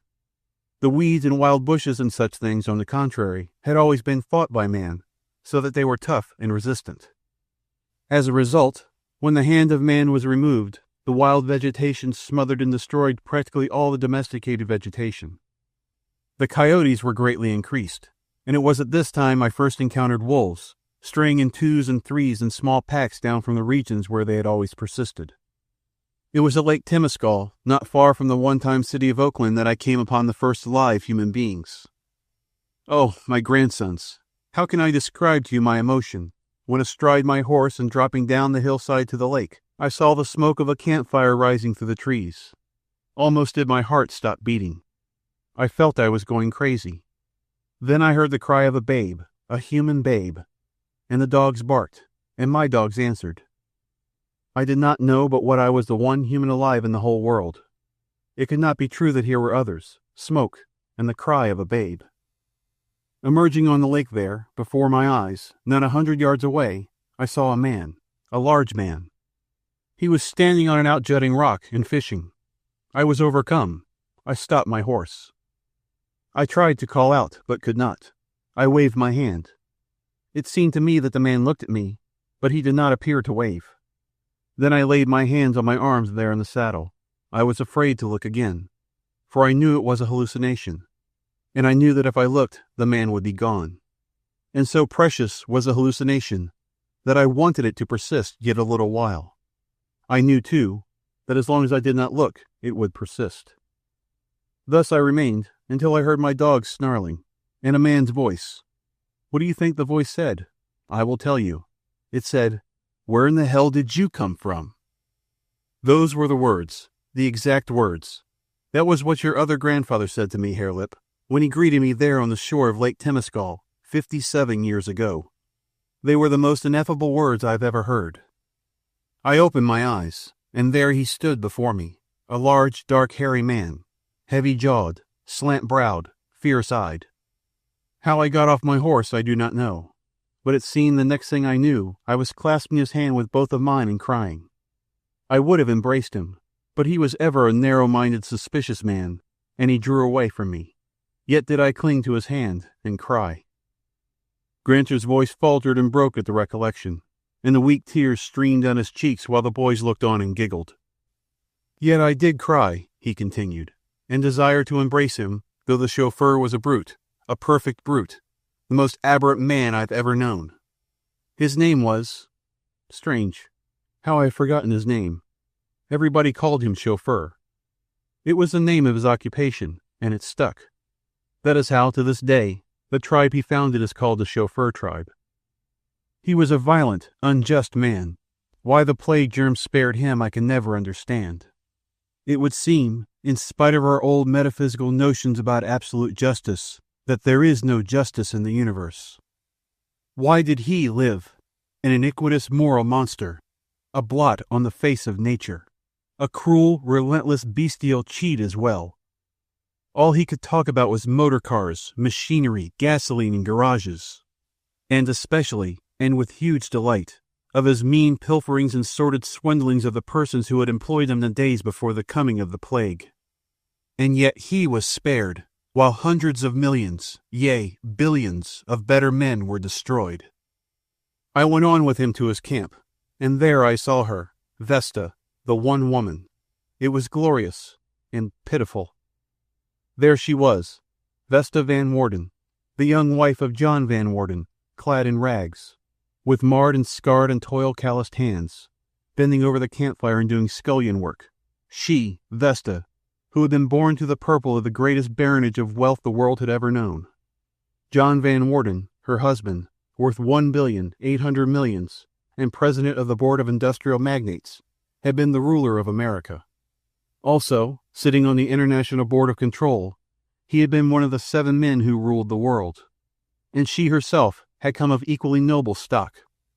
Her father, Philip Saxon, had been president of the Board of Industrial Magnates up to the time of his death.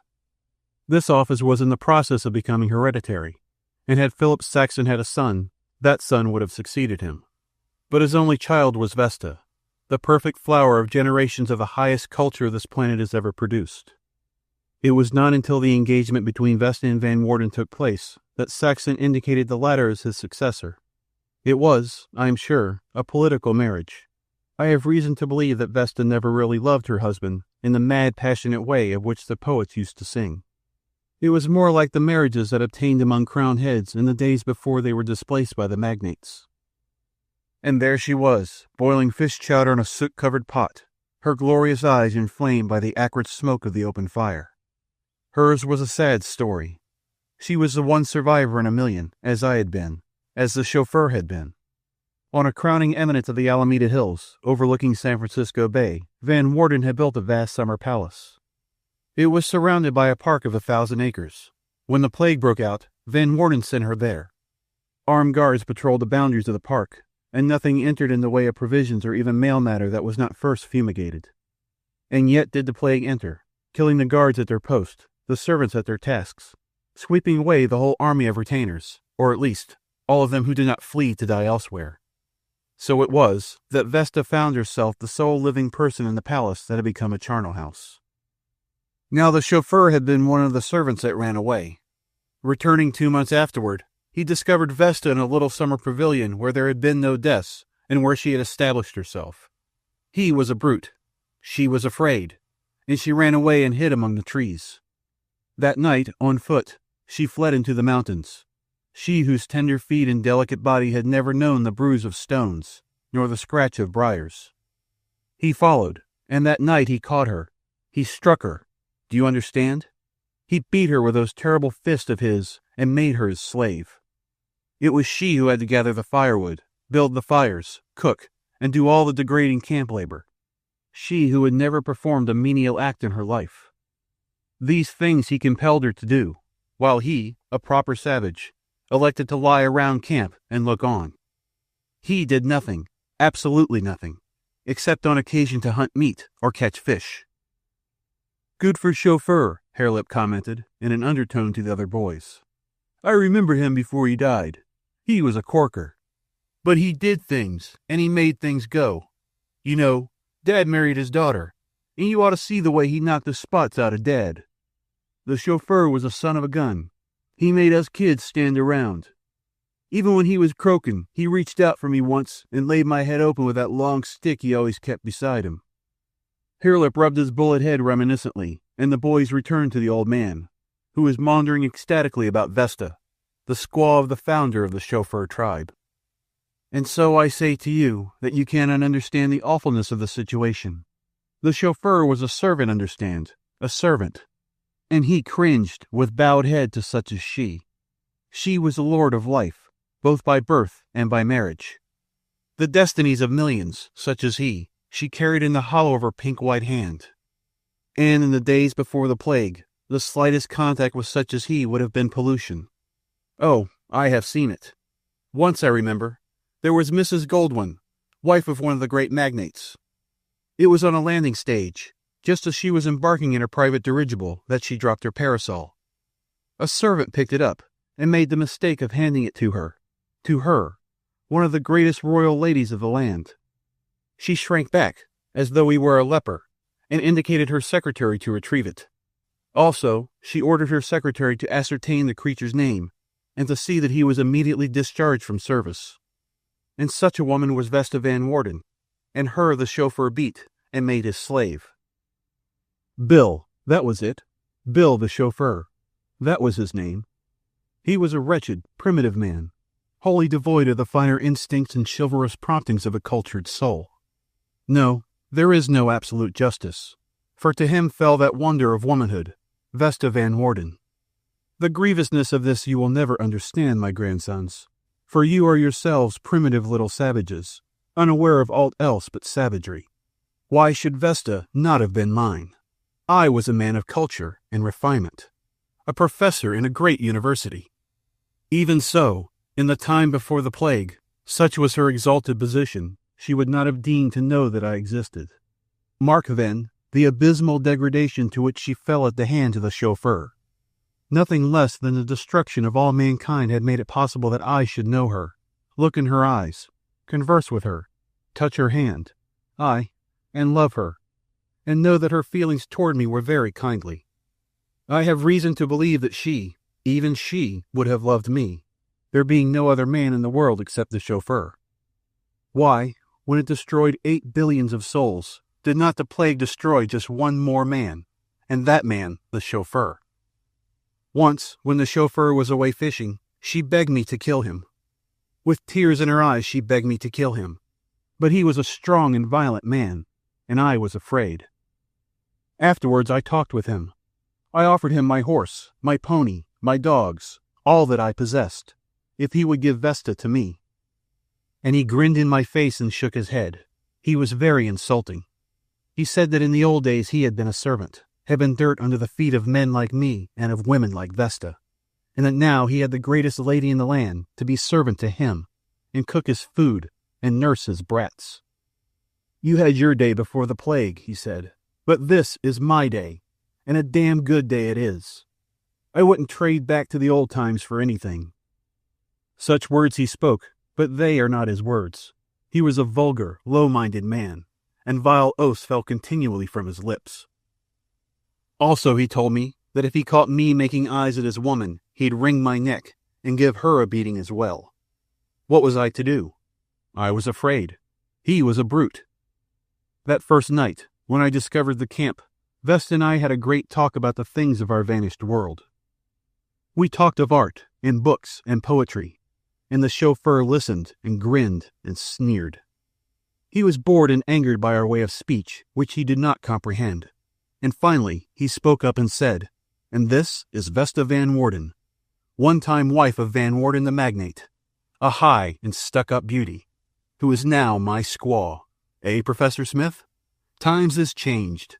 Times is changed. Here, you woman, take off my moccasins and lively about it. I want Professor Smith to see how well I have you trained." I saw her clench her teeth, and the flame of revolt rise in her face. He drew back his gnarled fist to strike, and I was afraid, and sick at heart. I could do nothing to prevail against him, so I got up to go, and not be witness to such indignity. But the chauffeur laughed, and threatened me with a beating if I did not stay and behold. And I sat there perforce, by the campfire on the shore of Lake Temescal, and saw Vesta Van Warden, kneel and remove the moccasins of that grinning, hairy, ape-like human brute. Oh, you do not understand, my grandsons. You have never known anything else, and you do not understand. Halter broke and bridle wise, the chauffeur gloated, while she performed that dreadful menial task. A trifle bulky at times, Professor, a trifle bulky, but a cloud alongside the jaw makes her as meek and gentle as a lamb. And another time he said, "We've got to start all over and replenish the earth and multiply. You're a handicap, Professor. You ain't got no wife, and we're up against a regular Garden of Eden proposition. But I ain't proud. I'll tell you what, Professor." He pointed at their little infant, barely a year old. "There's your wife, though you'll have to wait till she grows up. It's rich, ain't it? We're all equals here, and I'm the biggest toad in the splash. But I ain't stuck up, not I. I do you the honor, Professor Smith, the very great honor of betrothing to you my and Vesta Van Warden's daughter. Ain't it cussed bad that Van Warden ain't here to see?" Section 6. I lived 3 weeks of infinite torment there in the chauffeur's camp, and then one day, tiring of me, or of what to him was my bad effect on Vesta, he told me that the year before, wandering through the Contra Costa Hills to the Straits of Carquinez, across the straits he had seen smoke. This meant that there were still other human beings, and that for 3 weeks he had kept this inestimably precious information from me.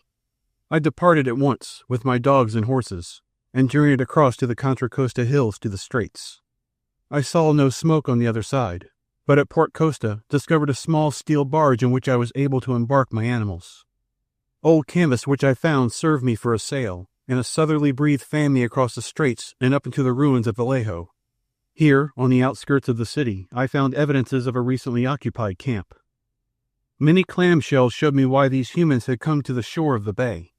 This was the Santa Rosa tribe, and I followed its tracks along the old railroad right-of-way across the salt marshes to Soma Valley.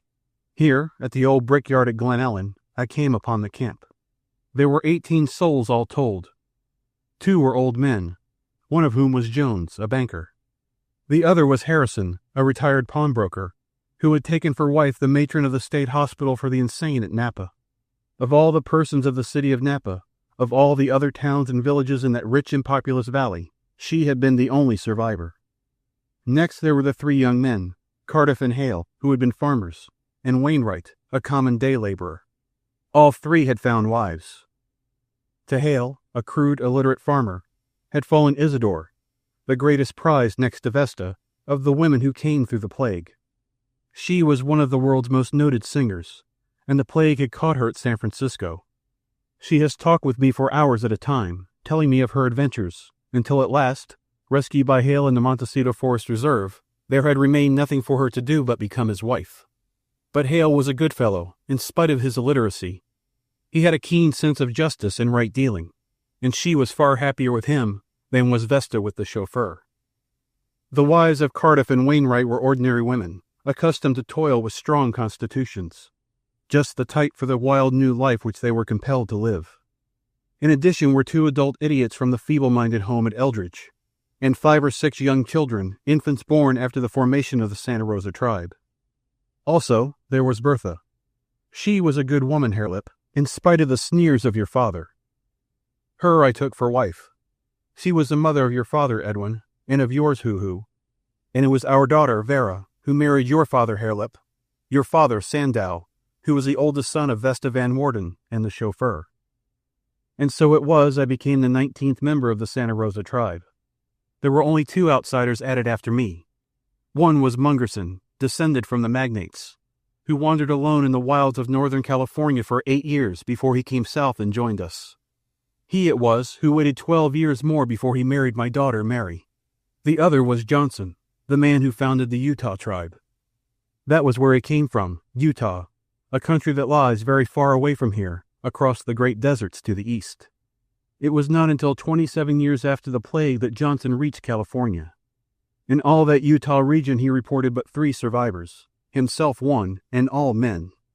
For many years, these 3 men lived and hunted together, until at last, desperate fearing that with them the human race would perish utterly from the planet, they headed westward on the possibility of finding women survivors in California. Johnson alone came through the great desert, where his 2 companions died. He was 46 years old when he joined us, and he married the 4th daughter of Isidore and Hale, and his eldest son married your aunt, Harelip, who was the 3rd daughter of Vesta and the chauffeur. Johnson was a strong man with a will of his own, and it was because of this that he succeeded from the Santa Rosans and formed the Utah tribe at San Jose. It is a small tribe. There are only 9 in it, but though he is dead, such was his influence and the strength of his breed, that it will grow into a strong tribe and play a leading part in the re-civilization of the planet. There are only 2 other tribes that we know of, the Los Angelitos and the Carmelitos. The latter started from one man and woman. He was called Lopez, and he was descended from the ancient Mexicans and was very black. He was a cowherd in the ranges beyond Carmel, and his wife was a maidservant in the great Del Monte Hotel. It was 7 years before we first got in touch with the Los Angelitos. They have a good country down there, but it is too warm. I estimate the present population of the world at between 350 and 400, provided, of course, that there are no scattered little tribes elsewhere in the world. If there be such, we have not heard from them since Johnson crossed the desert from Utah. No word or sign has come from the east or anywhere else. The great world which I knew in my boyhood and early manhood is gone. It ceased to be. I am the last man who was alive in the days of the plague and who knows the wonders of that far-off time. We, who mastered the planet, its earth and sea and sky, and who were as very gods, now live in primitive savagery along the watercourses of this California country. But we are increasing rapidly. Your sister, Harelip, already has 4 children. We are increasing rapidly and making ready for a new climb towards civilization. In time, pressure of population will compel us to spread out, and 100 generations from now we may expect our descendants to start across the Sierras, oozing slowly along, generation by generation, over the great continent to the colonization of the East, a new Aryan drift around the world. But it will be slow, very slow. We have so far to climb. We fell so hopelessly far. If only one physicist or chemist had survived. But it was not to be, and we have forgotten everything. The chauffeur started working in iron. He made the forge which we use to this day. But he was a lazy man, and when he died he took with him all he knew of metals and machinery. What was I to know of such things? I was a classical scholar, not a chemist. The other men who survived were not educated. Only 2 things did the chauffeur accomplish: the brewing of strong drink and the growing of tobacco. It was while he was drunk once that he killed Vesta. I firmly believe that he killed Vesta in a fit of drunken cruelty, though he always maintained that she fell into the lake and was drowned. And, my grandsons, let me warn you against the medicine men. They call themselves doctors, travestying what was once a noble profession. But in reality they are medicine men, devil men, and they make for superstition and darkness. They are cheats and liars, but so debased and degraded are we that we believe their lies. They too will increase in numbers as we increase, and they will strive to rule us. Yet are they liars and charlatans. Look at young Cross-Eyes, posing as a doctor, selling charms against sickness, giving good hunting, exchanging promises of fair weather for good meat and skins, sending the death stick, performing 1,000 abominations. Yet I say to you that when he says he can do these things he lies. I, Professor Smith, Professor James Howard Smith, say that he lies. I have told him so to his teeth. Why has he not sent me the death stick? Because he knows that with me it is without avail. But you, Harelip, so deeply are you sunk in black superstition, that did you awake this night and find the death stick beside you, you would surely die. And you would die not because of the virtues in the stick, but because you are a savage with the dark and clouded mind of a savage. The doctors must be destroyed, and all that was lost must be discovered over again. Wherefore earnestly I repeat unto you certain things which you must remember to tell your children after you. You must tell them that when water is made hot by fire, there resides in it a wonderful thing called steam, which is stronger than 10,000 men, and which can do all of man's work for him. There are other very useful things. In the lightning flash resides a similarly strong servant of man, which was of old his slave, and which some day will be his slave again. Quite another thing is the alphabet. It is what enables me to know the meaning of fine markings, whereas you boys only know rude picture writing. In that dry cave on Telegraph Hill, where you see me often go when the tribe is down by the sea, I have stored many books. In them is great wisdom. Also with them I have placed a key to the alphabet, so that one who knows picture writing may also know print. Some day men will read again, and then, if no accident has befallen my cave, they will know that Professor James Howard Smith once lived, and save for them the knowledge of the ancients. There is another little device that men inevitably will rediscover. It is called gunpowder. It was what enabled us to kill surely and at long distances. Certain things which are found in the ground, when combined in the right proportions, will make this gunpowder. What these things are I have forgotten, or else I never knew. But I wish I did know. Then would I make powder, and then would I certainly kill Cross-Eyes, and rid the land of superstition. After I am a man grown, I'm going to give Cross-Eyes all the goats and meats and skins I can get, so that he'll teach me to be a doctor, Hoo-Hoo asserted. And when I know, I'll make everybody else sit up and take notice. They'll get down in the dirt to me, you bet. The old man nodded his head solemnly and murmured, "Strange it is to hear the vestiges and remnants of the complicated Aryan speech falling from the lips of a filthy little skin-clad savage. All the world is topsy-turvy, and it has been topsy-turvy ever since the plague."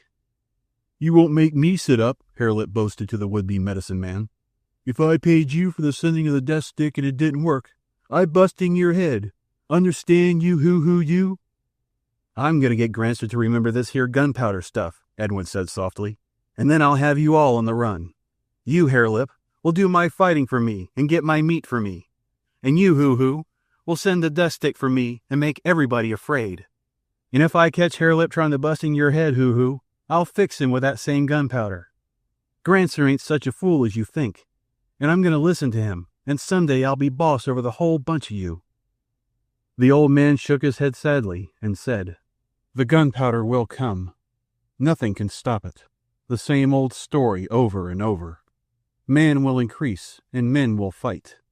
The gunpowder will enable men to kill millions of men, and in this way only, by fire and blood, will a new civilization, in some remote day, be evolved.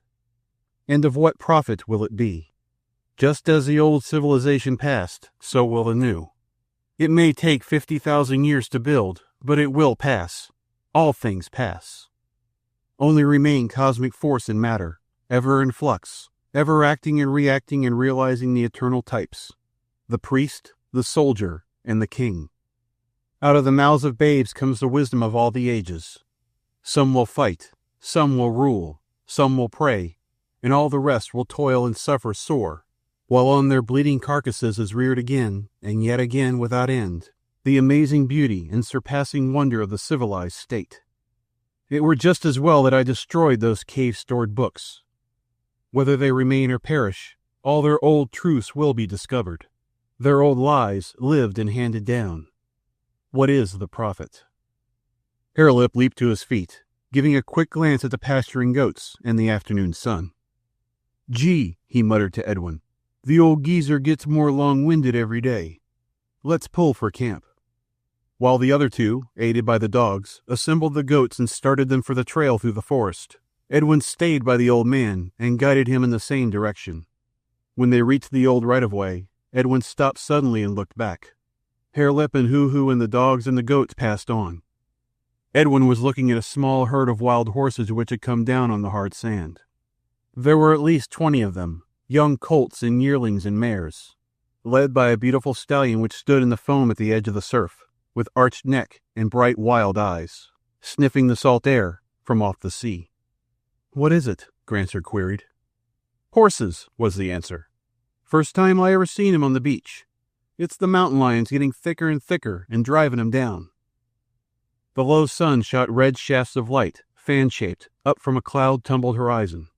And close at hand, in the white waste of the shore-lashed waters, the sea lions, bellowing their old primeval chant, hauled up out of the sea on the black rocks, and fought and loved.